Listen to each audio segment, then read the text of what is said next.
ఏదో రకంగా జగన్మోహన్ రెడ్డి గారు నారా లోకేష్ మీద కొన్ని వ్యాఖ్యలు చేయాలి, లేదంటే ఆయన్ని విమర్శించాలి. ఎందుకు అంటే అప్పుడే ఆయన సమఉజ్జీగా ఫీల్ అయ్యారు అనే ప్రచారం ప్రజల్లోకి వెళ్తుంది.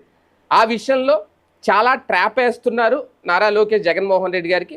అంతే జాగ్రత్తగా ఆ ట్రాప్లో పడకుండా వ్యవహరిస్తున్నారు జగన్మోహన్ రెడ్డి. ఇక్కడ మొన్న మధ్యన మహానాడులో ఒక సవాల్ విసిరారు.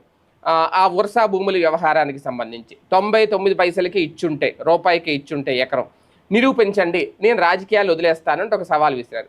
దానికి ఎవరు స్పందించాలి? ఎవరికి సవాల్ విసిరారు? జగన్మోహన్ రెడ్డికి విసిరారు. కానీ స్పందించింది గుడివాడ అమర్నాథ్ స్పందించారు. అక్కడ అంటే జగన్మోహన్ రెడ్డి విమర్శలు, జగన్మోహన్ రెడ్డి సవాళ్ళు, జగన్మోహన్ రెడ్డి ఆరోపణలు అంతా బాబు గారి మీదే ఉంటున్నాయి తప్ప నారా లోకేష్ గారి మీద స్టార్ట్ చేయలేదు. ఇంకా ఆయన నారా లోకేష్ గారిని ఎక్కడా కూడా విమర్శించట్లేదు. ఈసారి ఈ ఏడాది కాలంలో నారా లోకేష్ నేరుగా విమర్శించింది, పేరెట్ విమర్శించింది చాలా తక్కువ. నాకు తెలిసి ఉండకపోవచ్చు, మరి 1-2 ఉన్నాయేమో నాకు తెలియదు, చాలా అరుదు. ఆయన